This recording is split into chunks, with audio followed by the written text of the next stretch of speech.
Hey, what's going on out there, everyone? Welcome back to Bangin' Meals video. I am your host and executive chef, Eric Epler. Well, guess what? Today is a special day because we are doing the filming for the St. Paddy's Day episode. I told you about this a while back. I'm keeping my promise here. However, it's not St. Patrick's Day. It's the 14th. And I have 3 days to film this, well, which is going to be done today, but I have 3 days to basically edit this and get it up. So I'm hoping to get it up on time for you guys.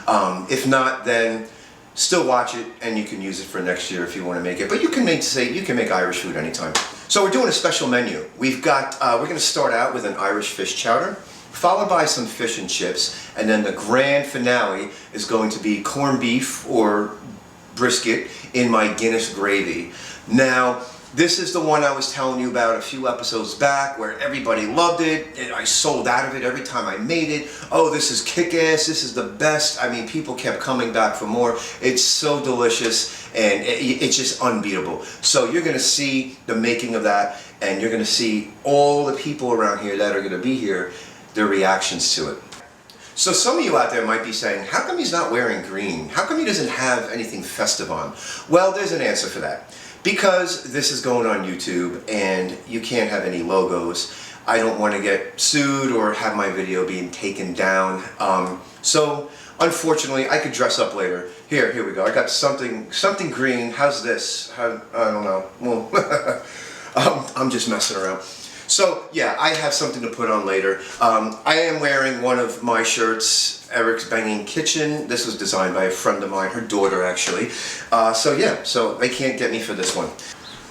So the Feast of St. Patrick, or St. Patrick's Day as we know it, is a cultural and religious celebration to mark the death of St. Patrick. Which obviously is March 17th. Now St. Patrick, I guess St. Patrick was was the foremost patron saint of Ireland. It's a big celebration here in the U.S. I've never been to Ireland, so I couldn't tell you how they celebrate over there. Some of my friends could actually. I should give them a guest spot. But you know, in the U.S. there's a lot of parades. There's a lot of eating and drinking. A lot of celebrating going on, and the Irish people love it, and my wife is actually half Irish. I think I'm like 1% Irish, but hey, you know, I enjoy the day. It's great. You know, we go out or we sit at home, we drink, we have a great time. So today we're having some friends over here, and you know, we're just gonna film this episode and get some food going and some drinks going. A lot of beer, a lot of whiskey, and a lot of good food.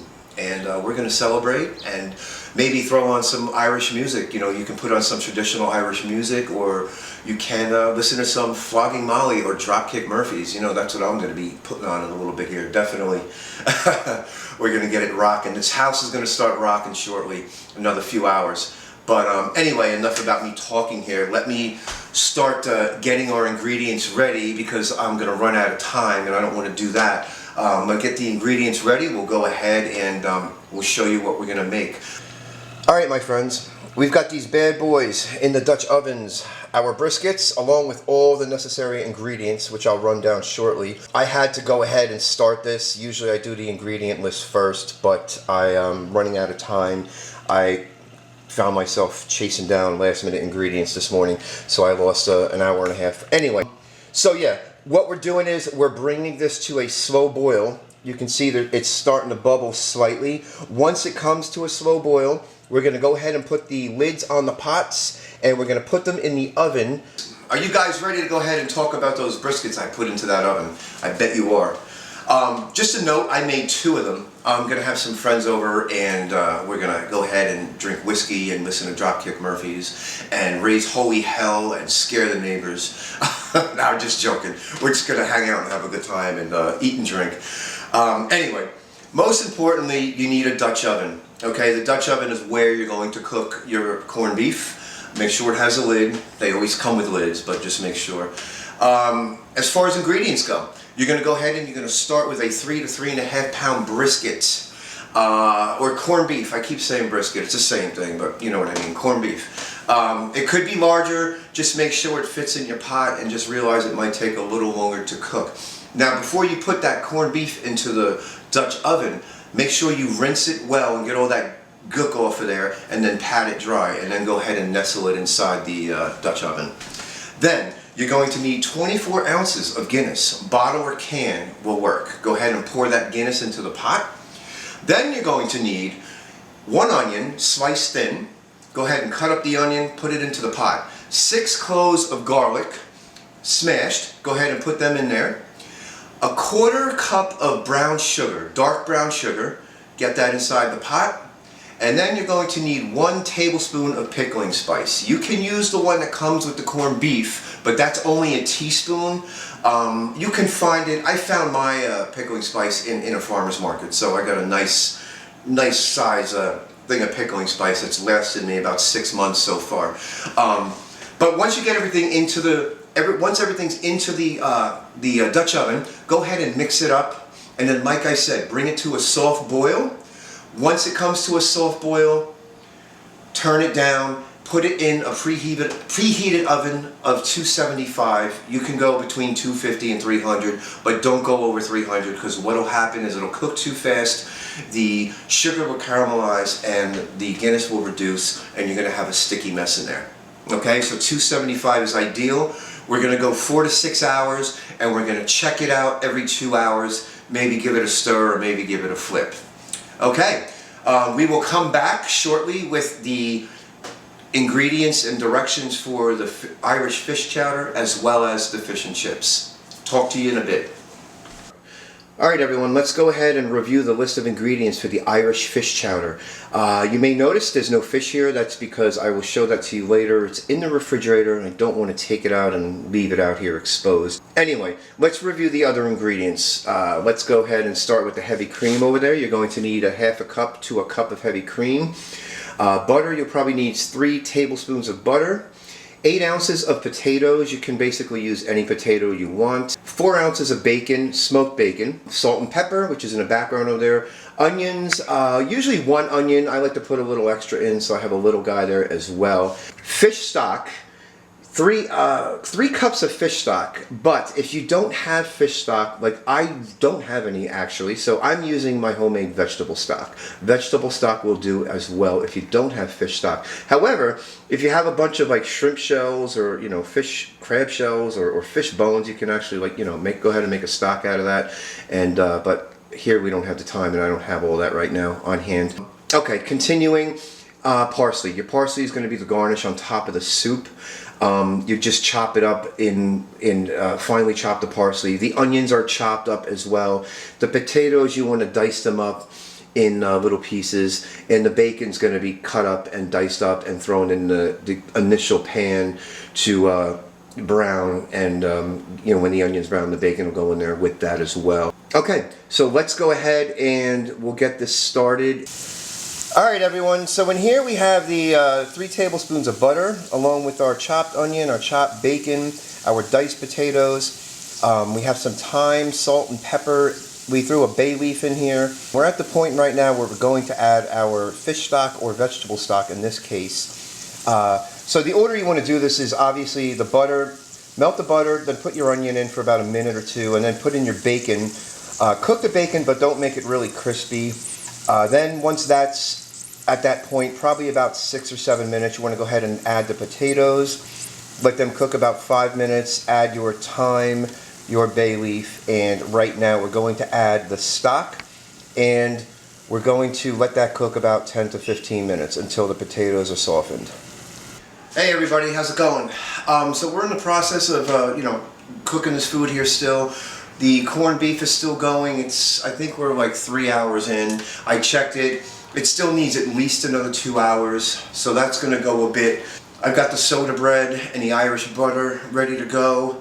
The soup is at the point where we stopped before, where I added the stock. So right now the soup is sitting. What we're going to do is we're going to take the seafood when we're ready to eat, heat the soup up, put the seafood in, and then add the cream and parsley. And it's a quick process. Again, we'll go over that. Just to share the fish, actually, what I'm putting in there. I'm putting in smoked salmon, cod, scallops, shrimp, mussels, I almost forgot that, and clams. So there's 6 different things going into this soup. Just to let you know, I take the cod and I take the scallops, and right now they're soaking in milk, and what that does is it actually takes any fishy smell out of it. Scallops by nature and cod, you know, you might get a little fishy, not rotten like it's bad, but just a natural fishy smell. So if you put it in milk for a few hours, it'll get rid of that smell. I don't know if you guys know that, but it's a good tip.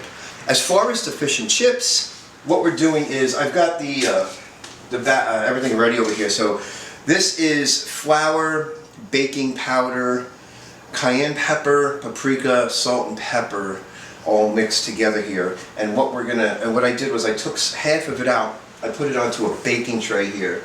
Same thing.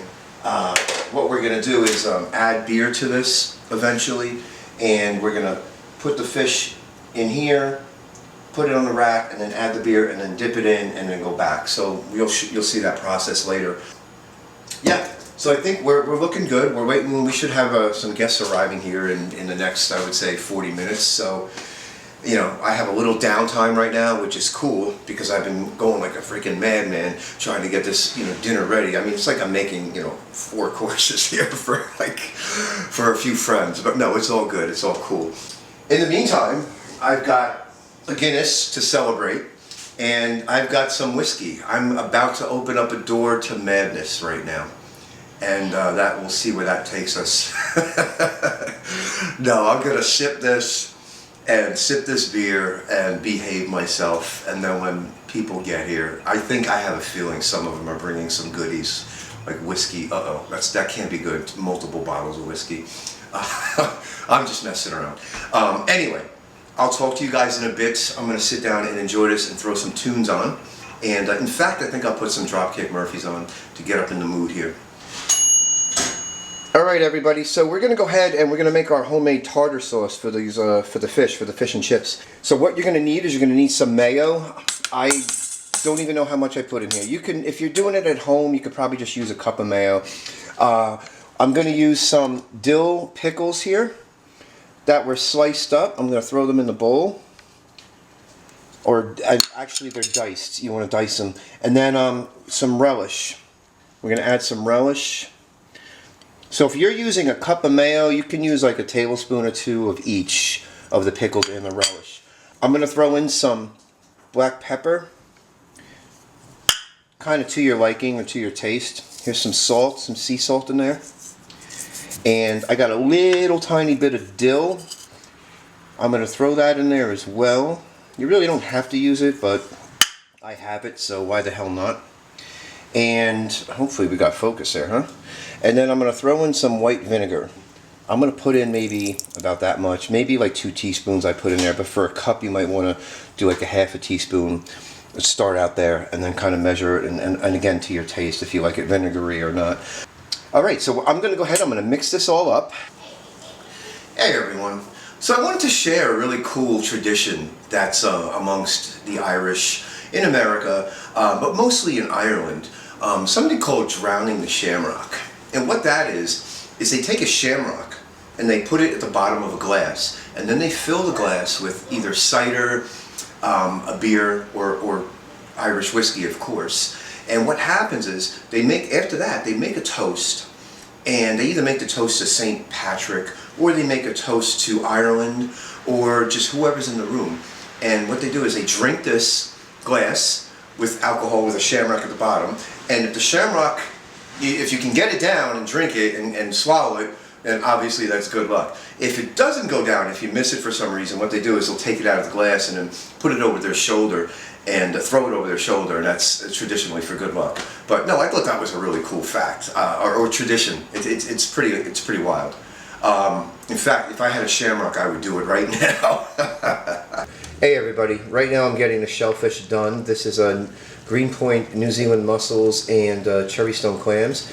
These are actually frozen. I get them from the Restaurant Depot. They're really good quality. It's okay to use these for soups, as they're really good tasting. So it'll work out perfect here in our chowder. Once this is done, I'm going to put the shrimp on, and then we're going to get that soup going. Alrighty, the Irish fish chowder is ready to go and ready to be served, everybody. look at this delicious, beautiful, succulent bowl of soup over here. We're ready to go. We have 5 servings. Julian's not going to have it because he stuffed himself on donuts. So he's going to miss out. But there will be some leftovers, I'm sure. Alrighty, we're going to come back next with the fish and chips. Man, that was totally delicious. Kick-ass soup, let me tell you. So right now we're going ahead and we're starting with the fish and chips. The potatoes are cooking right now in the oil on about 350 degrees. And once they come out of the oil, we're going to go ahead and we're going to put them over here onto a wire rack. Or even if you have like a bunch of brown paper bags, you could dump them on there and let the oil drain off. What I'm going to do in a few minutes when the brisket comes out is I'm going to put these in the oven on this rack at about 175 degrees just to keep them warm. Once this is all done, we're going to go ahead and we're going to start dredging the fish in the flour and dipping it in the beer batter and then getting that fish in that frying pan. Alright everyone, we're ready to go ahead and get this fish fried up here for our fish and chips. So what I did was I drained the milk that the cod was sitting in, and we have our flour over here without the baking powder, and over here we had the bowl with the flour with the baking powder. What I did was I put 2 bottles of Corona in there and I mixed it up very well. What we're going to do now is we're going to take a piece of the cod right over here. We're going to dredge it in this flour first, okay? Remember, this recipe will be posted. Okay, I know you guys can't keep up with me because I'm like running 100 miles an hour here. Now, dredge the fish, put it into the batter. Okay? Let the excess drain off. It might take a couple seconds here, but you can shake it off a bit. Now, it goes back into the flour. Alright? There we go. Perfect. Now, into the frying pan. It'll fry for about 4 to 5 minutes. We are ready for the fish and chips. Here we go. We've got the chips down there, or French fries, or whatever you want to call them, potatoes. And over here we have the cod, the fish that we just fried up. Remember, we made the homemade tartar sauce before together. And we have some malt vinegar, some salt and pepper, and everyone's digging in. So I better get my butt over here and get my food before it's all gone. We're gonna be back. We're gonna be back here shortly with the brisket. Go for it. Dig in. Okay, so fish and chips went over very well. I just thought my fries or my chips could have been done a little more crispy, but no big deal. The fish was awesome. The batter was awesome. Again, remember, it's a beer battered fish. Perfect. The tartar sauce was awesome. The kids loved it. Everybody loved it. So now, here we are. Final part of this dinner for St. Patrick's Day. Right now, the brisket is done. It is sitting out, cooling and resting. And right now I have the cabbage, the potatoes, and the carrots cooking inside of the Guinness gravy that the brisket cooked in. Now, if you notice, if you look really close, hopefully, I'm blind as a bat. Here we go. Hopefully you see that brown, dark brown, black cabbage. What you do is you actually caramelize the cabbage in oil first. Once the cabbage is caramelized on pretty much as many sides as you can get it, you go ahead, you put in the gravy, you put in the carrots, and you put in the potatoes. I'm going to let this cook about 20 to 30 minutes max, and everything should be tender and ready to go. As soon as this is done, we'll come back and you'll see the finished product here. Oh God. You'll see the finished product here. Yes, maybe too many Jamies, but who cares? It's St. Patrick's Day. Alright, the grand finale is here and has arrived. Here's our corned beef in the Guinness gravy. And over here we have our seared caramelized cabbage along with some potatoes and carrots, along with some gravy in that beautiful bowl as well. Now it sounds loud and rowdy over here, and you can see all the empty bottles. So yeah, you can guess, we're having a goddamn good time. We're gonna eat this corned beef and this cabbage, and we're gonna go terrorize the neighborhood after this. It's dinner time. I hope you guys enjoy. Everybody, thank you for coming and having a good, great day with friends and neighbors. All right, there goes that bottle of whiskey. I love that. Yes. All right. Enjoy, everybody. Thanks again for coming, and we will be doing this on a regular basis in the summer. Cheers.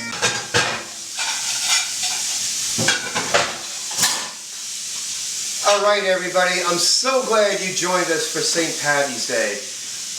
It was amazing to have everybody here. We had such a good time, as you can hear and see. A lot of fun times, a lot of drinks, a lot of food. It was a good time. It was great. Now, again, today's the 14th. Everyone enjoy your St. Paddy's Day on Wednesday the 17th. And, you know, be safe and everything. And come back and see us for the next episode, which I don't know what it's going to be, but you know, it'll be something really good, something that you're going to enjoy. Just for the future, we are going to do a Cinco de Mayo in May, so that's something to look forward to. Thanks for coming, everybody. I appreciate it, and peace out. Wait, There's a cannibal in here.